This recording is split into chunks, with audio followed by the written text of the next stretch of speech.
Hello साथियों, नमस्ते। आज 17 मई 2021 को कक्षा 10 की विषय हिंदी में पहला ही पाठ है सूरदास।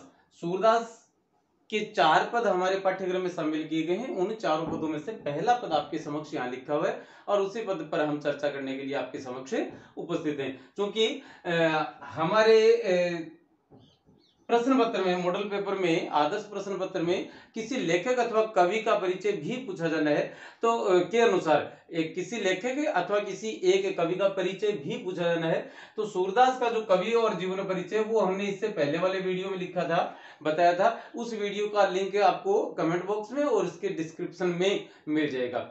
सबसे खास बात यह है कि ध्यान ये रखना है कि हम सत्र 2020-21 के विषय में बात करें। 2020-21 की जो परीक्षाएं अभी स्थगित चल रही हैं वो परीक्षाएं निकट भविष्य में बहुत जल्द आयोजित होने वाली है। उसी परीक्षा के विषय में हम बात करने वाले हैं। पहला पद आपके समक्ष यहाँ लिखा हुआ है और उसके यहाँ शब्दार्थ लिखे हुए हैं। क्योंकि दोस्तों देखिए, चाहे कोई भी भाषा हो, संस्कृत हो, अंग्रेजी हो, हिंदी हो, सिंधी, अरबी, फारसी, कोई भी भाषा आप पकड़े, किसी भी भाषा का ज्ञान हमें यदि करना है तो सबसे महत्वपूर्ण बात होती है उसके शब्दार्थ। अंग्रेजी में हम देखते हैं मीनिंग याद करते हैं, मीनिंग याद किए, मीनिंग की समझ हुई, वो हमारा जो शब्दकोश है वो बढ़ेगा, शब्दों का हमारा ज्ञान बढ़ेगा तो हमारी भाषा अपने आप ही मजबूत होती जाएगी। उसी कड़ी में आपके समक्ष यहाँ प्रत्येक शब्द का अर्थ जो हमें लगा कि कहीं ना कहीं कठिन है, उसका अर्थ हमने यहाँ लिखा है। अब देखिएगा, सूरदास का पहला पद है और इस सूरदास के प्रथम पद की जो भाषा है वह ब्रज है। तो आप यहाँ इस पद में जो भाषा देख रहे हैं वो कौन सी भाषा है? ब्रज भाषा। ब्रज भाषा हिंदी भाषा का ही एक अंग माना जाता है। और कहां से लिया गया है? सूर सागर के सूरदास के द्वारा एक रचना लिखी गई थी जिसके विषय में हमने कल वाले वीडियो में चर्चा की थी। सूर सागर के भ्रमर गीत से लिया गया है। ये कहां से आया है? सॉरी, ये सूर सागर से आया है। भ्रमर गीत से जो इसके आगे वाले पद हैं वो 3 आएंगे। देखिएगा, सबसे पहले हम इसका वाचन करते हैं, उसके बाद में इसकी व्याख्या करेंगे।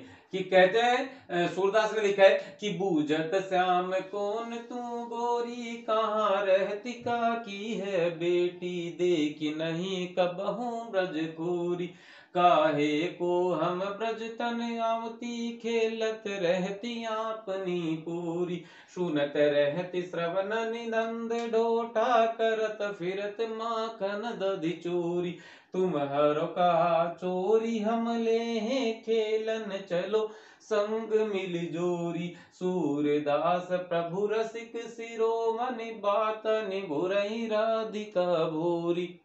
कवि सूरदास कहते हैं कि बातों के रसिक शिरोमणि, रसिक का अर्थ आप यहां देख सकते हैं। रसिक का अर्थ है रसपूर्ण बातें करने वाले, बातें बनाने वाले। शिरोमणि कहते हैं सिर की मणि, सिर के ऊपर सुशोभित होने वाली मणि। आप समझ सकते हैं कि कोई भी जो सबसे अच्छी श्रेष्ठ चीज है उसे हम सिर पर धारण करते हैं। कि जूतियां जैसे पैरों में होती हैं और हम कहते हैं कि पगड़ी को लात मारना मतलब इज्जत का फालूदा बनाना, इज्जत को तार तार कर देना। तो शिरोमणि का अर्थ होता है कि सबसे श्रेष्ठ। तो श्रेष्ठ जो बातें, रसपूर्ण बातें बनाने वाले जो श्रेष्ठ व्यक्ति थे, कौन है? प्रभु श्री कृष्ण। सूरदास कहते हैं कि रसपूर्ण बातें बनाने वालों में शिरोमणि प्रभु कृष्ण ने बातनी भूरई राधिका बोरी, उन्होंने बातों बातों में, बातनी का अर्थ लिखा है बातों बातों में, भूरई का मतलब बहला लिया, भोरी मतलब भोली, और राधिका का अर्थ है राधा। उन्होंने बातों ही बातों में भोली भाली राधिका को बहला लिया और अपने संग खेलने के लिए राजी कर लिया। पहले पद से देखते हैं कि होता क्या है कि कृष्ण और राधा की अचानक ही, अनायास ही एक मुलाकात होती है। वो कहीं किसी कारणवश और आमने सामने हो जाते हैं। राधा का सौंदर्य देखकर, क्योंकि कृष्ण नटखट एवं चंचल प्रवृत्ति के थे, तो राधिका का सौंदर्य देखकर और श्याम का अर्थ है यहाँ पर कृष्ण, हमने शब्दार्थ में लिखा भी है। बूझत का अर्थ होता है पूछना, कि बूझत श्याम कौन तू गोरी, कि कृष्ण ने पूछा कि हे युवती, हे गोरी, हे लड़की, आप कौन हैं? हे युवती, आप कौन है? आगे वाले प्रश्न में कहते हैं, आगे पूछते हैं कृष्ण कि कहां रहती काकी है बेटी। काकी का अर्थ है यहां पर किसकी, कि आप कहाँ तो रहती हैं और किसकी आप बेटी है। कहाँ रहती, आप कहाँ रहती है, कि काकी है बेटी, किसकी बेटी है। देखी नहीं कब हूं ब्रज गोरी, आपको कभी ब्रज के क्षेत्र में देखा नहीं है। देखी नहीं कब हूं का अर्थ होता है कभी, कि आपको कभी ब्रज के क्षेत्र में देखा नहीं है। अब ये बात तो किसने कही है, कृष्ण ने। ये तो कृष्ण की बातें। यहां राधिका जवाब दे रही है, काहे को हम ब्रज तन आवती खेलत रहती आपनी पोरी, कि हम क्यों, किस लिए हम ब्रज तन, हम ब्रज के क्षेत्र में, ब्रज के आसपास क्यों आए, हमें क्या वास्ता है, क्या मतलब है। खेलत रहती आपनी पोरी, हम अपनी ही पोली, पोली वैसे कहते थे जो पुराने घर होते थे, उस घर का दरवाजा होता था, उस दरवाजे में जैसे आजकल गेट सीधे बना लिए जाते हैं, कई घरों में अक्सर क्या होता है, दरवाजा सीधा है और दोनों साइड में एक मकान टाइप का आसरा, एक मकान टाइप का वहां पर एक ढांचा बना होता था, उसको पोली बोलते थे। जो बुजुर्ग लोग थे घर के अंदर, बहु बेटियां, और बाहर वो बुजुर्ग वहां रहते थे, तो उसको पोली, राजस्थान में यहाँ शेखावाटी क्षेत्र की यदि हम बात करें तो उसको पोली बोला जाता था।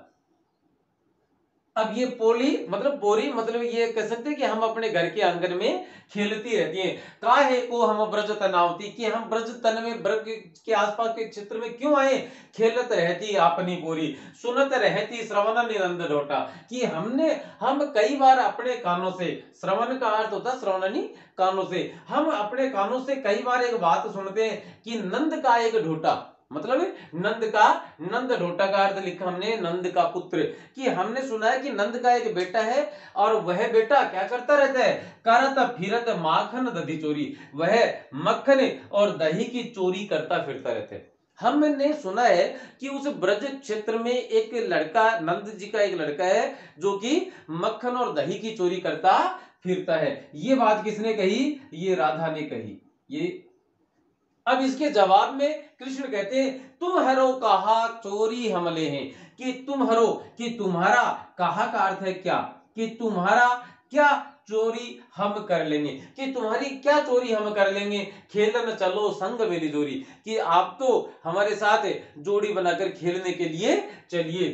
खेलन चलो, खेलने चलो, संग मेरे, हमारे साथ मिली जोड़ी, कि हम जोड़ी बनाकर खेलेंगे, चलिए आप हमारे साथ खेल लीजिए। सूरदास प्रभु रसिक शिरोमणि, सूरदास, कवि सूरदास कहते हैं कि रसिक, रसपूर्ण बातें करने में शिरोमणि श्रेष्ठ प्रभु कृष्ण ने बातनी भोरई, बातों बातों में बहला लिया भोरी राधिका, राधिका भोरी, सॉरी, राधिका भोरी की बोली वाली राधिका को उन्होंने अपनी बातों में बहला लिया और अपने संग खेलने के लिए उन्हें मना लिया, राजी कर लिया। तो इस प्रकार से हम देखते हैं कि देखिए शब्दार्थ देखिए, बूझत पूछना श्याम कृष्ण, श्याम का अर्थ वैसे ये श्याम कृष्ण, गोरी युवती काकी किसकी, ब्रज खोरी ब्रज क्षेत्र काहे किस लिए, पोरी का अर्थ है बरामदा, श्रवणानी कानों से, नंद ढोटा नंद के पुत्र, माखन मक्खन, दधी दही, जोरी जोड़ी।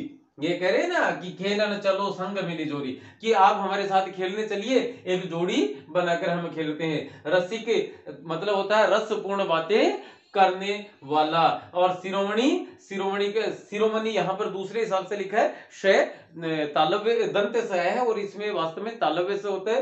तो शिरोमणि कि सिर के ऊपर रखी जाने वाली मणि, और सिर सबसे ऊपर होता है और उसके भी ऊपर रखी जाने वाली, इसका मतलब श्रेष्ठ बातनी, सूरदास प्रभु रसिक शिरोमणि, बातनी भूरई राधिका भोरी, बातनी बातों बातों में, भूरई बहला लिया, भोरी भोरी, और राधिका राधा, की भोली वाली राधिका को कृष्ण ने, रसपूर्ण बातें करने वाले श्रेष्ठ व्यक्ति कृष्ण ने अपनी बातों में बहला लिया और अपने संग, अपने साथ खेलने को, जोड़ी बनाकर खेलने के लिए उन्हें मना लिया, उन्हें राजी कर लिया। तो इस प्रकार से यदि इसमें से व्याख्या आती है तो आप व्याख्या लिखेंगे, यदि इसमें से कोई प्रश्न पूछा जाता है कि किसने पूछा, अब जैसे मान लो हम लिखें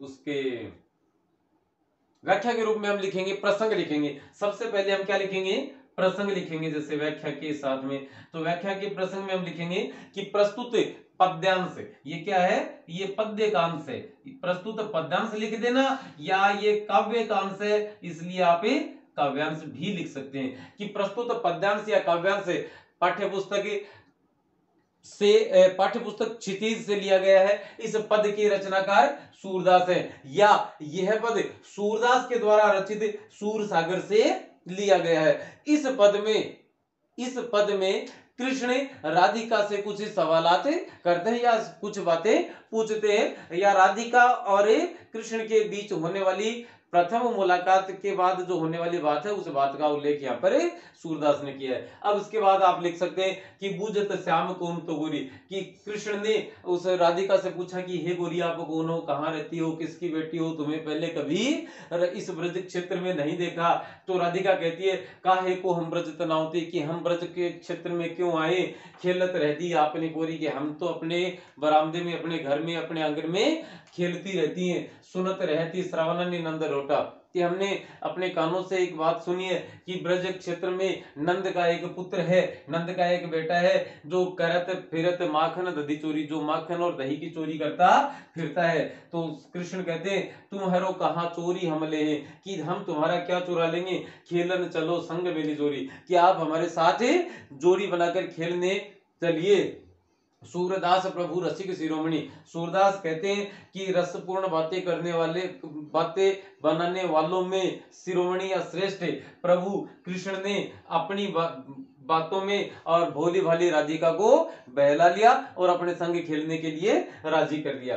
तो ये व्याख्या हो गई, प्रसंग आ गया। उसके बाद में व्याख्या अभी 2 बार बता चुके, ये व्याख्या आप लिखेंगे यहाँ। और व्याख्या के पश्चात आता है विशेष। विशेष में देखिएगा 2-3 बातें। सबसे पहली बात तो है इसमें ब्रज भाषा का प्रयोग किया गया है। नंबर 1 बात, सूरदास के सूरसागर नामक ग्रंथ से लिया गया है। इसके बाद देखिए पहली बात कौन कहते हैं, कृष्ण। ये 2 पंक्तियां किसकी हैं, राधिका की। फिर ये बातें किसकी हैं, कृष्ण की। इस प्रकार से यहां ऐसा लगता है कि जैसे दोनों में बातचीत हो रही है, और जहां बातचीत होती है उसे कहते हैं संवाद शैली। यहां क्या कहते हैं, संवाद शैली, कि दोनों में संवाद हो रहा है। तो संवाद शैली का बहुत ही सुंदर प्रयोग यहां पर किया गया है। इसके बाद अब देखिएगा यहाँ कौन है, कृष्ण पूछते हैं, और कृष्ण भी बच्चे हैं, यहाँ राधिका भी बालिका है, वो भी बच्ची है। तो इसलिए दोनों की बातों में जो एक सहजता है, जो बच्चे में सहजता, जो बच्चे में उम्र के हिसाब से बच्चों में जो सहजता होती है, बात करने का उनका जो तरीका होता है, जो तहजीब होती है, वो यहाँ पर देखने को मिलती है। तो यहां हम लिखेंगे आयु के अनुरूप, आयु के अनुरूप बातें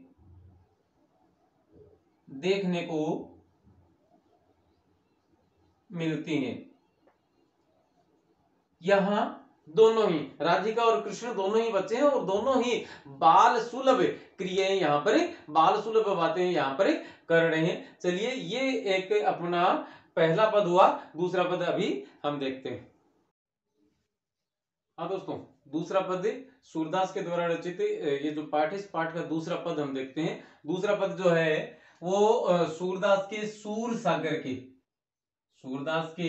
सूरसागर नामक ग्रंथ की भ्रमर गीत सार से लिया गया है। कहां से आया है, भ्रमर गीत से।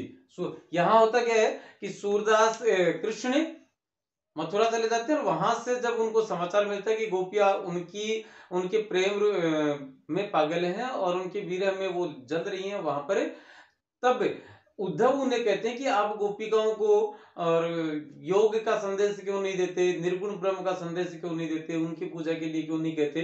तो कृष्ण सोचते हैं कि चलिए एक बात से 2 काम हो जाते हैं, एक तो गोपियों के पास हमारा संदेश पहुंच जाएगा, और इस उद्धव को जिस निर्गुण ब्रह्म का घमंड है, वो घमंड भी गोपियां इसका चूर चूर कर देंगी, तोड़ देंगी। देखिएगा क्या होता है।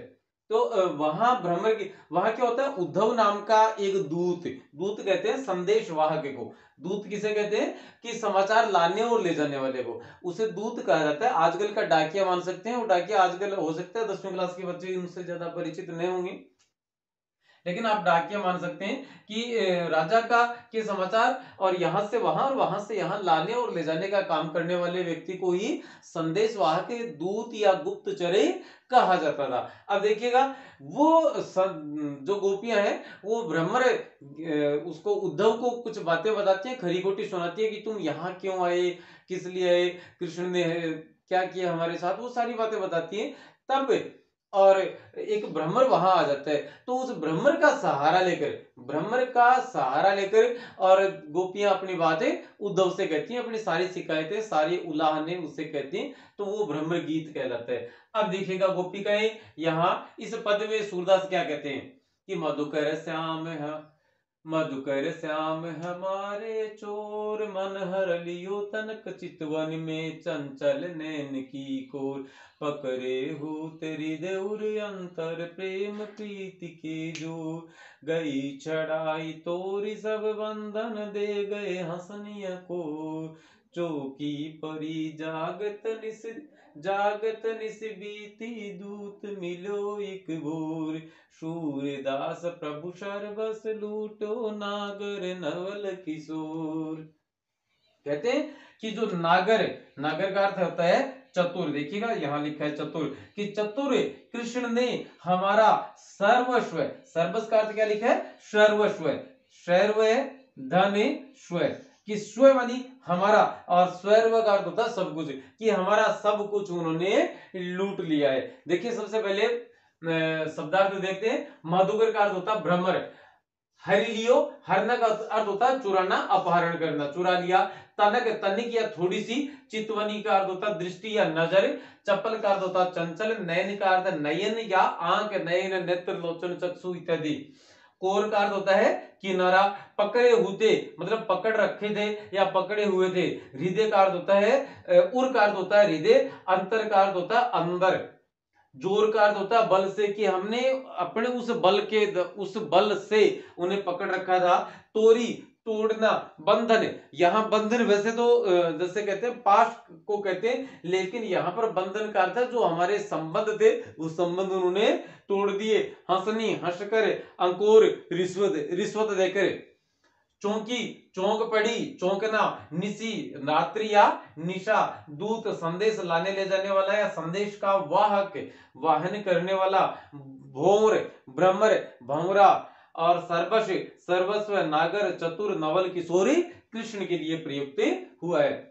सूरदास कहते हैं कि प्रभु कृष्ण ने सर्वस्व हमारा सब कुछ लूट लिया। नागर, उस नागर का अर्थ चतुर, उस चतुर कृष्ण ने हमारा सब कुछ लूट लिया। अब आते हैं पहली व्यक्ति से, मधुकर श्याम हमारे चोर। एक वहां भ्रमर दिखता है और उस भ्रमर को देखकर गोपिका कहती है कि हे मधुकर, हे भंवरे, तुम्हारे ही जैसे वह रंग वाले, भ्रमर का रंग चूंकि श्यामला होता है, कि तुम्हारे ही रंग जैसे रंग वाले कृष्ण हमारे चोर हैं। वो श्याम हमारे क्या है, चोर हैं। मन हर लियो, उन्होंने हमारा मन हर लियो, चुरा लिया है। तनिक थोड़ी सी, चितवन नजर में, थोड़ी सी नजर डालकर ही उन्होंने हमारा मन चुरा लिया है। चपल नैन की कोर, उनकी जो चंचल आंखें हैं उन चंचल आंखों के कोर से एक किनारे से थोड़ी सी दृष्टि डालकर उन्होंने हमारा मन चुरा लिया है। पकड़े हुते हृदय उर अंतर, प्रेम प्रीति के जोड़। प्रेम प्रीति का प्रेम का अर्थ होता है जैसे अनुराग, कि हमने अपने प्रेम और प्रीति के दम पर, यहां पर जैसे आपने बल लिखा है वहां दम भी लिख सकते हैं, कि आपने किस आधार पर, कि हमने अपने प्रेम और प्रीति के दम पर उस कृष्ण को अपने हृदय के अंदर छुपा कर रखा था, अंदर पकड़ रखा था, कि हमने कृष्ण को अपने अंदर छुपा लिया था, पकड़ रखा था, जकड़ रखा था। किसके आधार पर, अपने प्रेम और प्रीति के आधार पर, कि हम कृष्ण से प्रेम करते थे, उसी प्रेम के दम पर हमने कृष्ण को अपने हृदय के अपने हृदय के अंदर बांध रखा था, पकड़ रखा था, जकड़ रखा था। गई छड़ाई तोरी सब बंधन, दे गई हंसनिया कोर। अब क्या हुआ कि कृष्ण ने, उनकी हंसी बड़ी मादक थी, उनकी हंसी बड़ी नशीली बताते हैं हमने नहीं देखा, लेकिन जो फोटो आदि आते हैं उनमें, कि वो दे गए हंसनी अंकुर, कि उन्होंने अपनी हंसी रूपी रिश्वत, अपने अंकुर का अर्थ यहाँ पर देखो हंसना, हंसनी का अर्थ हंसकर या हंसी, और अंकुर का अर्थ लिखा है रिश्वत, कि उन्होंने अपनी हंसी रूपी अंकुर रिश्वत देकर और हमें क्या कर दिया, असावधान कर दिया।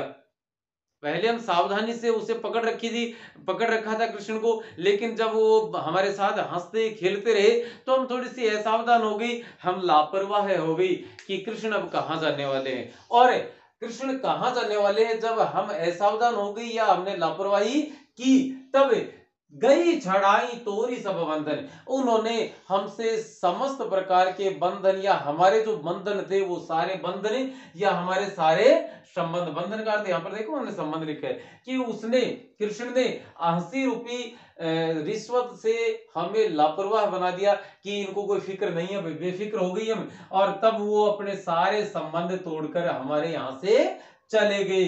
चौंकी परी जागत निशिविति, कि ये सब जब हुआ और ये सब हमें पता चला तो हम चौंक पड़ी, हमें परी का अर्थ यहाँ पर होता है पड़ी, कि हम सब चौंक पड़ी, जागत निशिविति, और हमारी रातें जो है वो जागते हुए ही बीती, नींद नहीं आ रही थी। क्यों?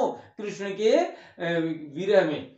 दूत मिलो एक भोर, और हमें उसके बाद कृष्ण का एक दूत मिला, और उस दूत का नाम है उद्धव था। वो उद्धव भी कैसा मिला, वो दूत कैसा मिला, वो दूत भी हमें ठगने वाला, धोखा देने वाला या हमें भ्रमित करने वाला ही मिला, जो अपनी अज्ञानता पूर्ण बातों के माध्यम से हमें बार बार भ्रमित करता रहा। सूरदास प्रभु सर्वस्व लूटो, सूरदास कहते हैं कि गोपिकाएं बोली कि प्रभु ने हमारा सर्वस्व लूट लिया है। नागर नवल किशोर, कि वो जो नवल किशोर हैं, जो कृष्ण हैं, वो बड़े ही नागर हैं, वे बड़े ही चतुर हैं, और ऐसे चतुर व्यक्ति ने हमारा सर्वस्व, हमारा सब कुछ लूट लिया है। इस प्रकार से ये हमारा पद था, इसकी व्याख्या हुई, ये इसके शब्दार्थ थे। शब्दार्थ भी आपसे पूछे जा, नहीं अपठित पद्यांश में कोई ना कोई शब्दार्थ वहां पूछा जाएगा, क्योंकि वो अपठित रहेगा, लेकिन शब्द तो हिंदी के एक ही होते हैं, हो सकता है यहां से वो आ जाए। अब देखिएगा, हम इसकी व्याख्या करते हैं। तो व्याख्या में सबसे पहले प्रसंग लिखा जाता है, तो प्रसंग में लिखेंगे प्रस्तुत पद्यांश या प्रस्तुत काव्यांश सूर सागर के द्वारा, सॉरी सूरदास के द्वारा रचित सूर सागर नामक ग्रंथ से लिया गया है। यहाँ भ्रमर गीत का उल्लेख हुआ है, और गोपिकाएं उद्धव से अपनी बातें कहती हैं। और उसके बाद लिखेंगे, गोपिकाएं कहती हैं कि हे मधुकर, हे भ्रमर, तुम्हारे ही रंग जैसा, तुम्हारे ही जैसा एक हमारा एक कृष्ण था, जो कि हमारा चोर है। मन हरड़ियो तनक चितवनी में, चंचल चपल नयन की कोर, कि उसने अपने चंचल आंखों की कोर से एक थोड़ी सी दृष्टि डालकर हमारा मन हर लिया, हमारा मन उन्होंने चुरा लिया है। पकड़े हुते हृदय उर अंतर प्रेम प्रीति के जोर, कि हमने अपनी प्रेम और अनुराग, अपनी प्रेम और प्रीति के दम पर,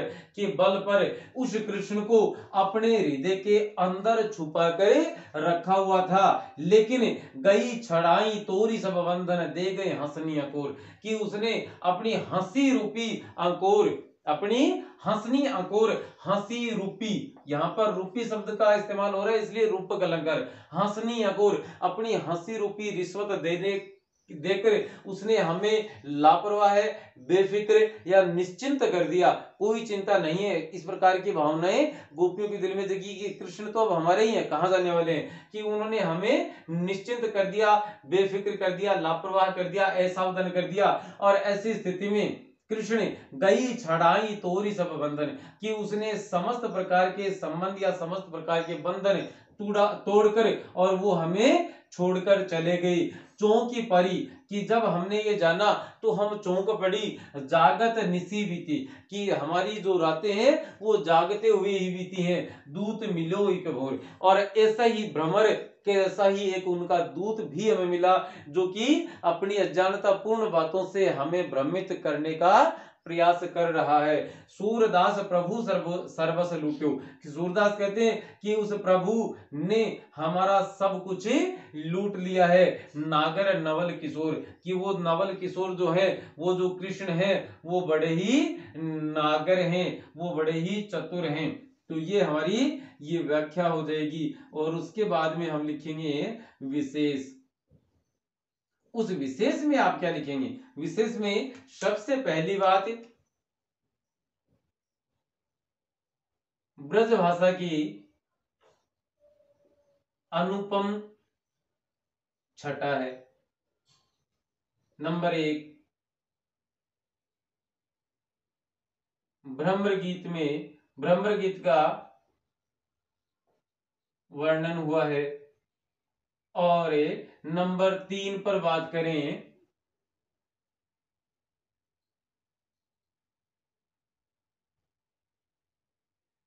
हंसनी अंकोर, मतलब यहां पर रूपक अलंकार, और सब में देखिएगा कोर, जोर, अंकोर, भौर, किशोर, चोर। यहां अंतिम में ओ और ए मिल रहा है। यहां पर ओ है, यहां पर ए है। रूपक और अनुप्रास अलंकार की आवृत्ति हुई है।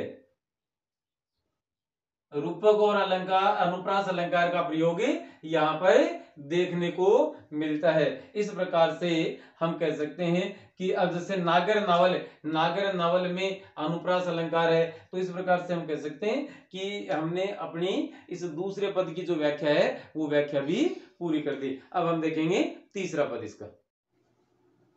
हाँ दोस्तों, सूरदास के तीसरे पद के साथ आपके सामने फिर से प्रस्तुत हैं। 2 पद आप इसी वीडियो के कमेंट बॉक्स में और डिस्क्रिप्शन बॉक्स में देख सकते हैं। साथ ही साथ सूरदास का जो कवि परिचय है वो भी देख सकते हैं। जो साथी या जो बच्चे इस वीडियो को पहली दफा देख रहे हैं, उनके लिए मैं बता दूं कि हम कक्षा 10 की विषय हिंदी पर चर्चा कर रहे हैं। हमारा पहला पाठ सूरदास के जो 4 पद हैं, उन चारों पदों के अलग अलग वीडियो और लास्ट में उनका एक समेकित वीडियो भी लगाएंगे।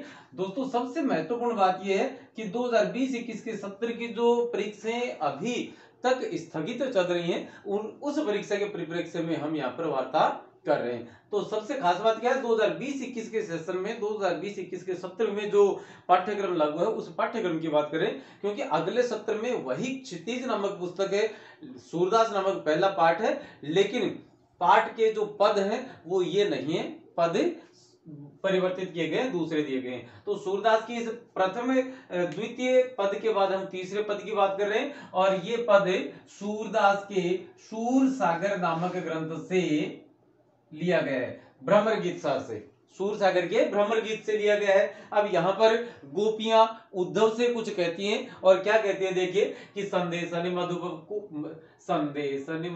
कूप भरे, अपने तो पठवत नहीं मोहन, हमरी फिरी न फिरे, जीते पथिक पठे मधुबन को, अहुरी ने शोध करे, के वे श्याम शिखाई प्रमोदे, के कहूं बीच मरे, कागद गरे मेघ मसिखूटी, सरदब लागी जरे, सेवक शूर लिखन को, आंधो पलक कपाट अरे।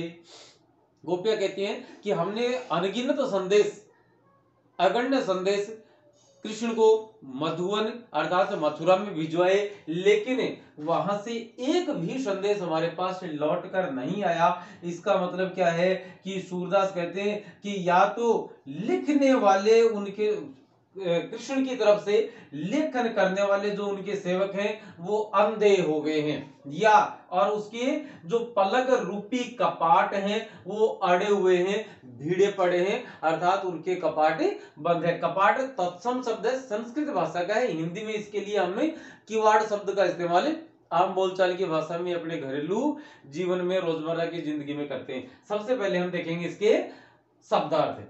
संदेशनी, संदेशों से, मधुबन मथुरा, कूप कुएं में, पठवत भेजे थे भेजना, फिरी इसके बाद, न फिरे नहीं आए, लौटना नहीं लौटे, जीते जितने, पथिक दूत या यात्री, या तो हमने दूत भेजे या मथुरा की तरफ से जाने वाले जो यात्री थे, जो मुसाफिर थे, उनके साथ हमने संदेश भेजे, लेकिन वो वापस नहीं आए। पठे भेजे बहुरी, फिर शोध, शुद्धि, खोज या कोई खबर, सिखाई, सिखाकर, सिखलाकर अथवा बहला फुसलाकर। प्रमोदे, वश में करना, उन्होंने अपने वश में कर लिया है।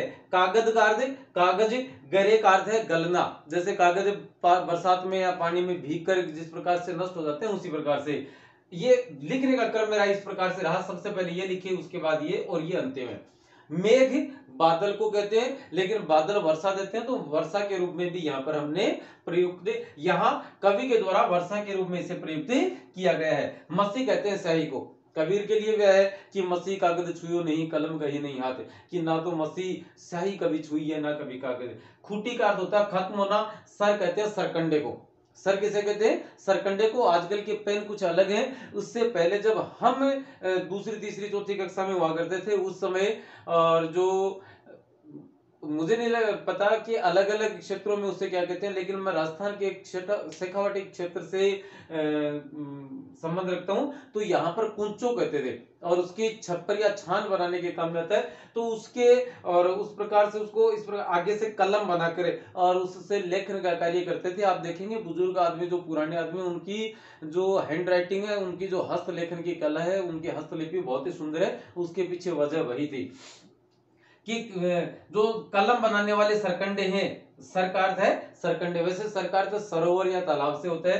दब का अर्थ होता है दावानल, दावाग्नि या जंगल में लगने वाली आग, और सरकंडे चूंकि जंगल में ही होते हैं, या हमारे दो खेत हैं, उन खेतों के बीच में भी इनकी एक कतार पाई जाती है, नदी के किनारे भी खूब मिलते हैं। तो कंडे और दावानल में या जंगल में लगने वाली आग की वजह से वो भी जल गए। जरे मानी जलना, सेवक है, लिखने वाला नौकर, आंधों का अर्थ अंधा, कपाट का अर्थ किवाड़, किवाड़ कौन से? ये आंखों की रूपी किवाड़, आंखों की किवाड़। और अरे, अरे वैसे तो संबोधन है, लेकिन यहाँ पर कवि के द्वारा और अड़े हुए या भिड़े हुए या बंद के लिए किया गया कि उसकी जो आंखों की पलकें वो बंद है, आंखों के पलक के पर जो पलक रूपी किवाड़ आंखों के ऊपर लगे हुए हैं, आंखों के ऊपर जो पलक रूपी किवाड़ लगे हुए हैं वो बंद पड़े हैं। अब देखिएगा कवि क्या कहते हैं कि संदेश मधुबने कूप भरे, कि गोपिकाएं कहती है कि हमारे संदेशों से मधुवन मथुरा के कूप कुएं भर गए हैं, कि हमने कृष्ण को इतने संदेश भेजे हैं कि हमारे संदेशों से कुएं भर गए हैं। हालांकि ये अतिशयोक्तिपूर्ण है, लेकिन आप ये मान सकते हैं कि संदेश भेजे जाने वाले संदेशों की संख्या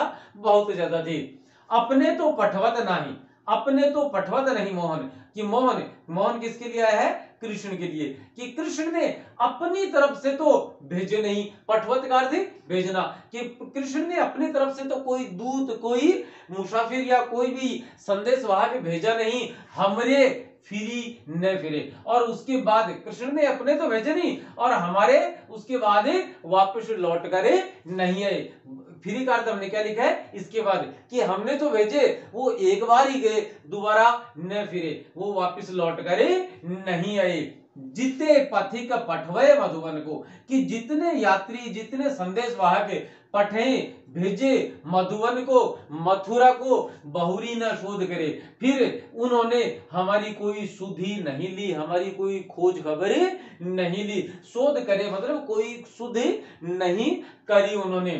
के वे, या तो के का अर्थ है या तो वे श्याम सिखाई प्रमोदे, के कहूं बीच में, कि या तो वे बीच में कहीं मर गए हैं, या श्याम कृष्ण सिखाई, सिखाकर प्रमोदे अपने वश में उनको कर लिया है, कि या तो वो कहीं रास्ते में मर मरा गए और या कृष्ण ने उन्हें बहला फुसलाकर अपने वश में कर लिया है। या कागज गरे मेघ, या बरसात में वो जो कागज लिखने वाले उन वहां मथुरा के जितने कागज थे वो सारे के सारे कागज हैं वो गलकर नष्ट हो गए, इसलिए बेचारे कृष्ण कहां किस पर संदेशा लेकर हमें भेजें। या मसी खूटे, या उनकी जो स्याही थी वो स्याही समाप्त हो गई है। सर दबल आगी जरे, या सरकंडों के जो जंगल थे उस जंगल में आग लग गई होगी और उस आग के कारण से वहां के जो सरकंडे थे वो जल गए, और जब सरकंडे जल गए तो बेचारे काहे से, किस चीज से वो कलम बने, किस चीज से वो लिखें। गोपिकाएं इस प्रकार से व्यंग्य कर रही है किस पर? कृष्ण पर, कि सर दबल आगी जरे, कि सर सरकंडों के जंगल में आग लग जाने से शायद वो सारे जल गए, इसलिए बेचारे कृष्ण कहां से हमें संदेशा लिख कर भिजवाएं। सेवक सूर लिखन को आंदो, सूरदास कहते हैं कि कृष्ण की तरफ से लेखन कार्य करने वाला जो सेवक है, जो नौकर है, जो उनका चाकर है, या तो वह अंधा हो गया को आंधो, या तो वह अंधा हो गया है और इस अंधे होने की वजह से पलक रूपी कपाट, उसके पलक रूपी जो किवाड़ है वो किवाड़ भीड़े पड़े हैं, बंद हो गए हैं, इसलिए बेचारे वो हमारे लिए कृष्ण की तरफ से कोई संदेश नहीं लिख पा रहे हैं। इस प्रकार से गोपियां सूरदास की गोपियां या सूरदास की तरफ से या सूरदास गोपियों की तरफ से इस प्रकार से ये लेखन करते हैं और इसके माध्यम से वो बताते हैं कि कृष्ण ने हमारे एक भी संदेश का जवाब नहीं भेजा है और न भेजने और हमने जो भेजा या तो वो मरमरा गए या कृष्ण ने उन्हें बहला फुसलाकर अपने वश में कर लिया है। और कृष्ण क्यों नहीं भेज पाते कि या तो मथुरा के समस्त कागज, जितने कागज वहां थे वो सारे गलगला गए और या वहां की स्याही खत्म हो गई या वहां कलम बनाने वाले जो सरकंडे हैं उन सरकंडों के जंगल में आग लग जाने से वो सारे जल गए, इसलिए कहां से करें, या उनका जो लेखक है या उनकी तरफ से लेखन कार्य करने वाला जो सेवक है वो अंधा हो गया और उस अंधे होने की वजह से उनकी आंखों के कपाट हैं वो बंद हो गए हैं, इसलिए वो हमारे लिए कोई संदेश कृष्ण की तरफ से लिख नहीं पा रहे हैं। और इस प्रकार से इस पद की ये जो व्याख्या है वो व्याख्या पूरी होती है। अभी आप इसका स्क्रीनशॉट ले सकते हैं ताकि आप दोबारा जब इसको देखना चाहें तो वीडियो न देखना पड़े, आप सीधे इसी से और इससे इसके शब्दार्थ इत्यादि देखने के लिए आपको कहीं अलग नहीं जाना पड़े। अब देखिएगा हम थोड़ा सा इसका एक भाग मिटाते हैं उसके बाद लिखते हैं। मैं सोचता हूँ शायद आपने इतनी देर में स्क्रीनशॉट ले लिया होगा और एक बार ले लिया उसके बाद हमें आगे से आगे उसके बारे में और अपने फोन को के डाटा खत्म किए बगैर भी अपना काम चला सकते हैं। दोस्तों यहां देखेंगे, अब देखिएगा सबसे पहले यदि व्याख्या की बात आती है तो प्रसंग लिखेंगे हम। तो प्रसंग में हम लिखेंगे कि प्रस्तुत पद्यांश या काव्यांश सूरदास के सूर सागर नामक ग्रंथ से लिया गया है, जिसमें गोपियां उद्धव को कहती हैं कि हमने बहुत सारे संदेश भिजवाए, अनगिनत संदेश भेजे, इतने संदेश थे कि मथुरा के कुएं भी उससे भर गए होंगे, लेकिन कृष्ण की तरफ से हमारे लिए एक भी संदेश नहीं आया। हमने जितने लोगों को मथुरा भेजा था वो सब लोग या तो उन सब लोगों ने यहाँ से गए ही थे, वापस आने की वापस आकर उन्होंने हमारी कोई खोज खबर नहीं ली, या तो कृष्ण ने उन्हें बहला फुसलाकर अपने वश में कर लिया है और या वे बीच में मारे गए हैं, मर गए हैं। कागज गरे मेघ, या वे उस वहां के कागज गल गए हैं या उनकी स्याही खत्म हो गई या कलम बनाने वाले जो सरकंडे थे उसके जंगल में आग लग जाने की वजह से सरकंड वो कलम नहीं बना पाए हैं और सेवक सूर लिखन को आधो पलक कपाट करे, और उनके जो सेवक हैं लेखन कार्य करने वाले वो अंधे हो गए हैं, इसकी वजह से उनके पलक रूपी किवाड़ है वो बंद हो गए हैं। तो इस प्रकार से ये व्याख्या हो जाएगी इसकी, ये व्याख्या हो गई। और नंबर 3 पर हम बात करें तो 3 नंबर पर हमें अपनी व्याख्या के उसमें लिखते हैं विशेष। विशेष में एक तो आप लिखेंगे ब्रज भाषा का प्रयोग किया गया है, एक तो ब्रज भाषा का प्रयोग किया गया है और संदेशों से कुएं भरने वाली बात में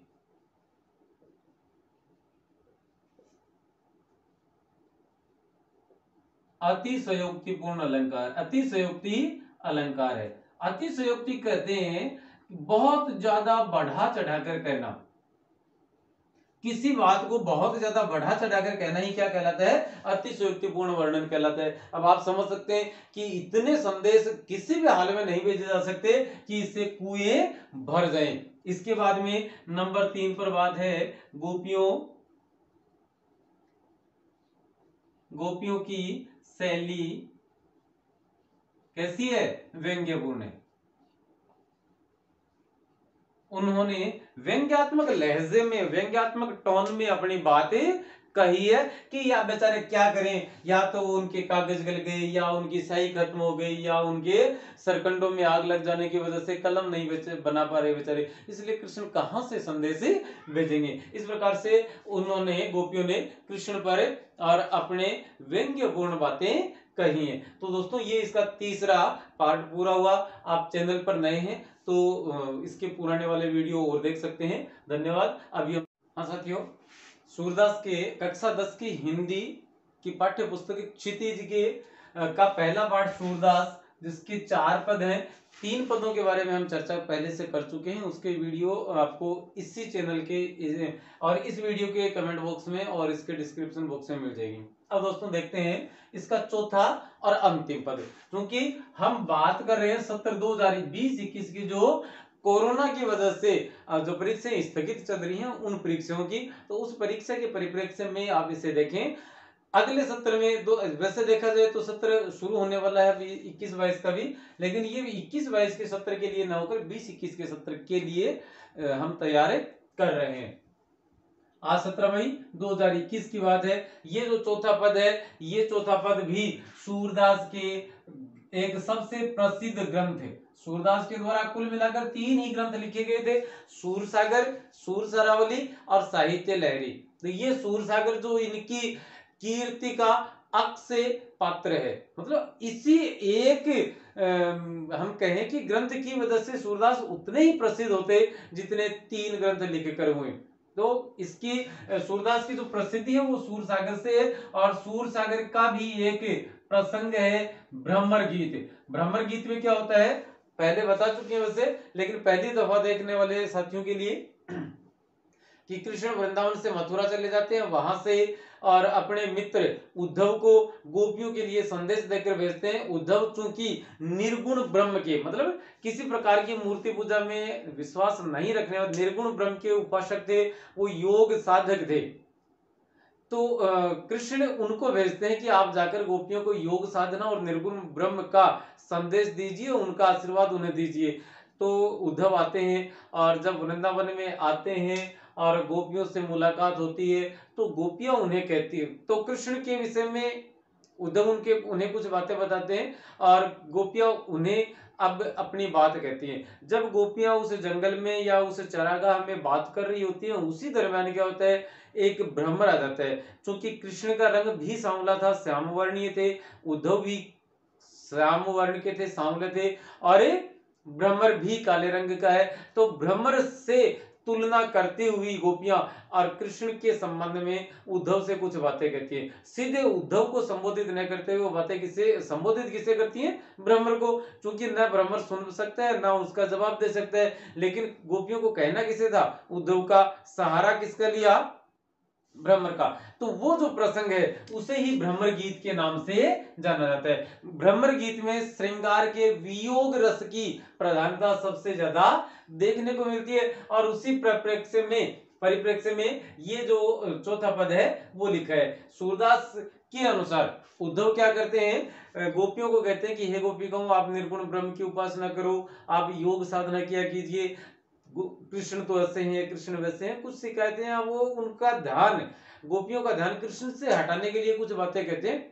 तब गोपियां उसके जवाब में क्या कहती हैं कि उद्धव मन माने की बात, दाग छुआरा छाड़ी अमृत फल विष कीरा विष खाते, जो चकोर को देई कपूर को तजी अंगार अघात धूप करी, घर भोरी काट में बंधत कमल के पात, जो पतंग हित जानी आपनो दीपक शो लपटाते, सूरदास जाको मन जासो सोई ताही सुहाते।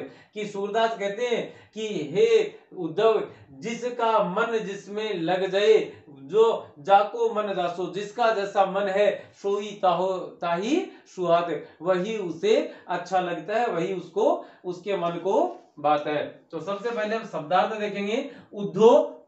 उद्धव जो कि कृष्ण के मित्र थे, मानने का अर्थ है मन मानने की बात है, कि मन को अच्छा लगने की या मन को सुहाने की बात है। दाक अंगूर को कहते हैं, छुहारा ये एक प्रकार का मेवा है, छाड़ी का मतलब होता है छोड़कर, विष कीड़ा मतलब विष का कीड़ा, और विष चूंकि आप जानते ही हैं जहर को कहा जाता है, खात का अर्थ होता है खाना, चकोर यह एक पक्षी का नाम है, ठीक वैसे ही जैसे मोर, कबूतर, चिड़िया, बुलबुल इत्यादि होते हैं।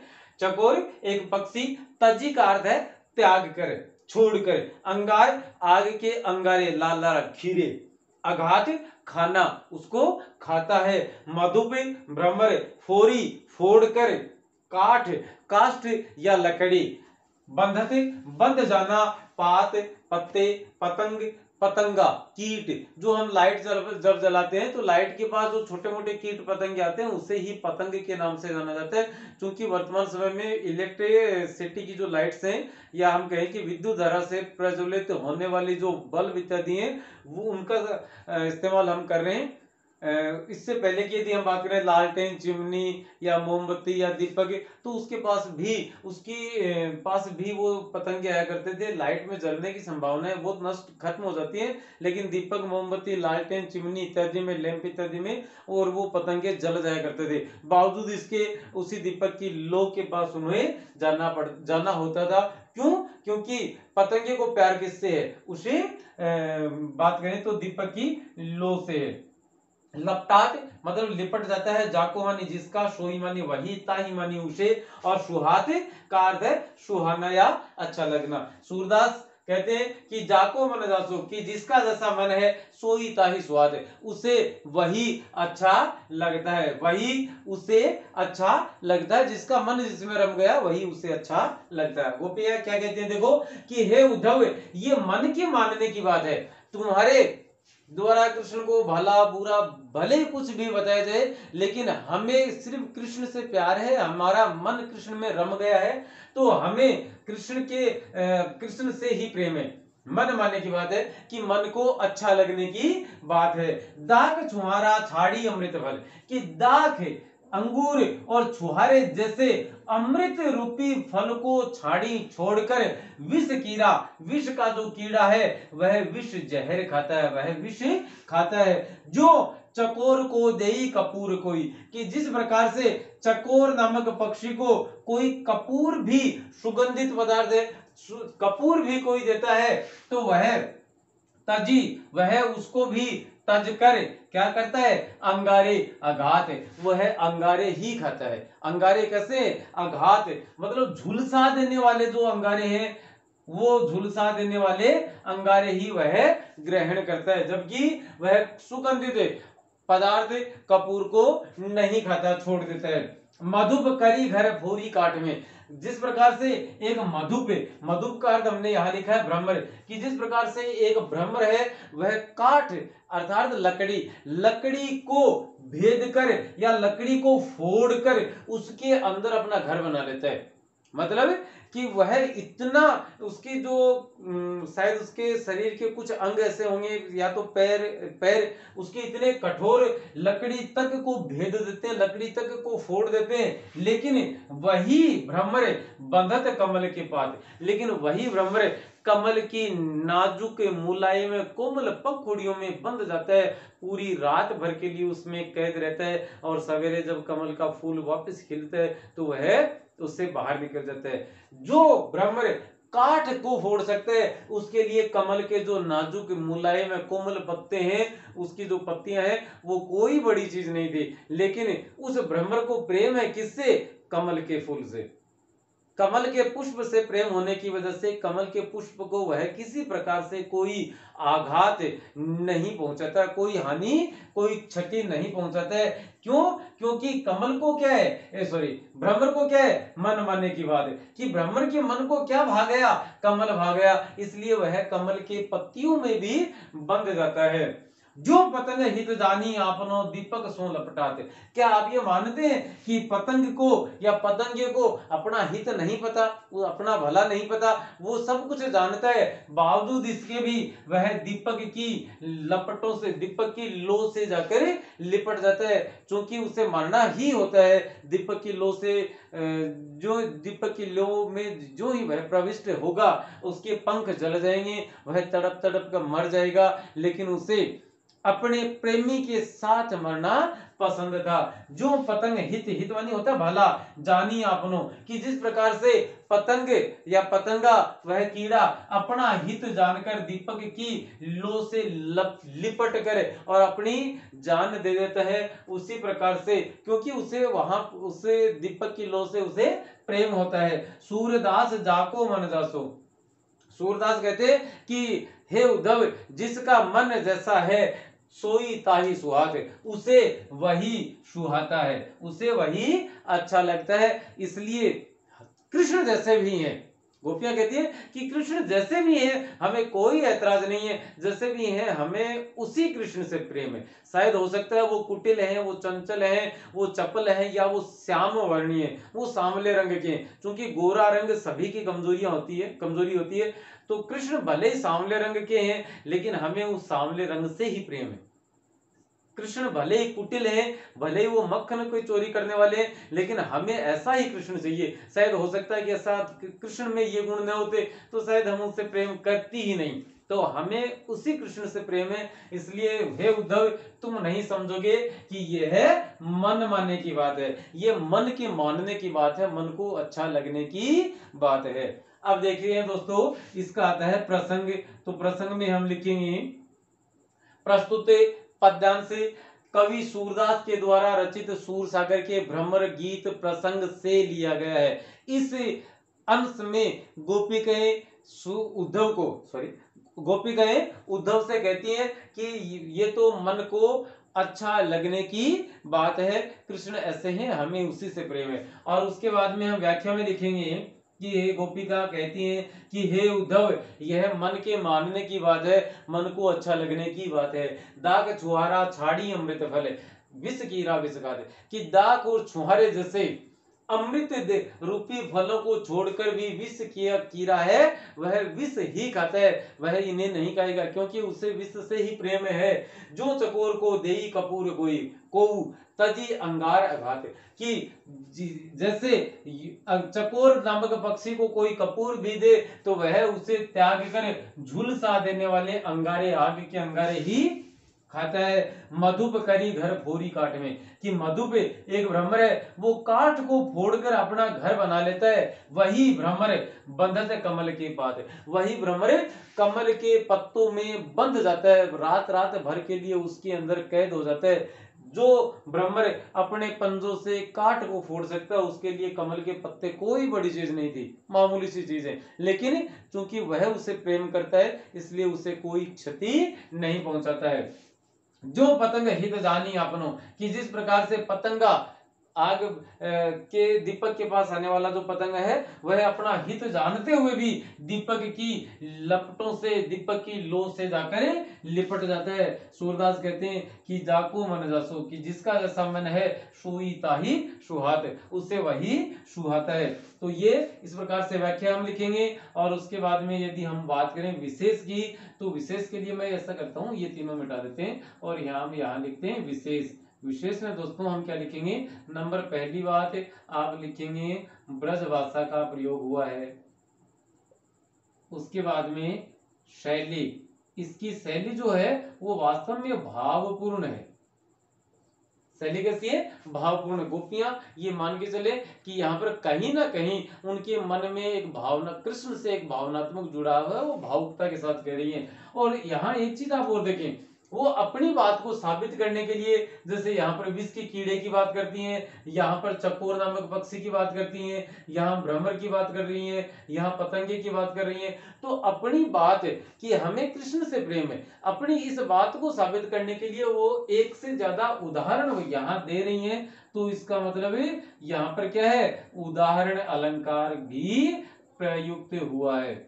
उदाहरण अलंकार इस पद में प्रयुक्त हुआ है इस प्रकार से। और देखिएगा इसमें तैते खाते आते गाते पाते टाते हाथे लग गया, तो हम कह सकते हैं कि इसमें अंत्य अनुप्रास है।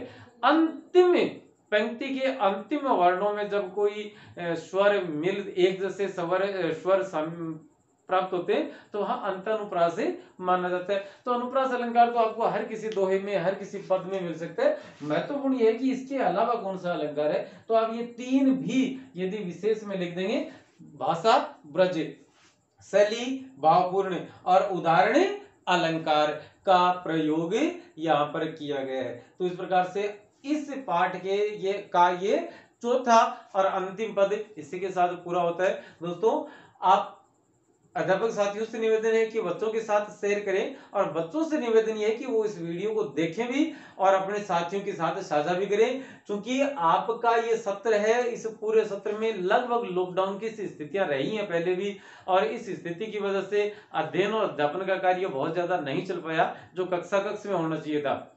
क्योंकि टेक्निकल मामलों में भले ही हम पढ़ाई करवा दें, लेकिन ये जो जीवंतता है, आंख से आंख मिलाकर बात करने की, पढ़ाने का जो आनंद है, जो आपकी तरफ से क्वेश्चन आते हैं, जो प्रश्न पूछे जाते हैं बीच बीच में, जब कभी यूं शरारतें की जाती हैं थोड़ी बहुत छोरे की मार के अपने साथियों के दोस्तों के साथ, तो वो जो आनंद है क्लासरूम का, वो ऑनलाइन टीचिंग में, ऑनलाइन क्लास में नहीं आ सकता। लेकिन हमें किसी न किसी प्रकार से हमारा जो नुकसान हुआ है, जो क्षति हुई है, उस क्षति की पूर्ति करना भी लाजमी है, जरूरी है। तो उसी क्षतिपूर्ति के क्रम में हम ये वीडियो बनाकर आपके साथ प्रस्तुत कर रहे हैं। आप इसे देखें, अपने दोस्तों के साथ शेयर करें, और इसके साथ कोरोना या कोविड-19 नामक जो एक भयानक रोग है, इस रोग से बचने का पूरा जतन करें। पूरी सावधानियां हमें रखनी जरूरी है। थोड़ा बहुत यदि बुखार, जुकाम इत्यादि की शिकायत लगती है, तुरंत डॉक्टर के पास जाएं, जांच करवाएं, सलाह लें, नियमित रूप से परहेज के साथ वो दवाइयां लें, अपने आप को क्वारंटाइन या आइसोलेशन में रखें, ताकि हर किसी हमारे जो, क्योंकि हमें नुकसान हम यदि पॉजिटिव आ गए और नुकसान पहुंचाने की यदि बात आती है, तो सबसे पहला शिकार है वो हमारा कोई ना कोई परिजन ही होगा। तो हम नहीं चाहते कि हमारी वजह से हमारा कोई परिजन भी खतरे में पड़ जाए, हमारा भरा पूरा हंसता खेलता जो परिवार है वो खतरे में पड़े। इसलिए जितना हो सके सावधानी रखें, दवाइयां नियमित रूप से लें, जांच इत्यादि करवा लें, और सबसे पहली बात तो है सावधानी की। यदि सावधान रहेंगे तो हमारे कोई वजह नहीं कि हमें कोरोना हो, और यदि खुदा न खास्ता हो जाता है तो नियमित रूप से दवाइयां लें, आप ठीक हो सकते हैं। मैं खुद आपके सामने एक उदाहरण इसके रूप में खड़ा हूं, पॉजिटिव आया, नेगेटिव हूं, और आज आपके सामने क्लास ले रहा हूं।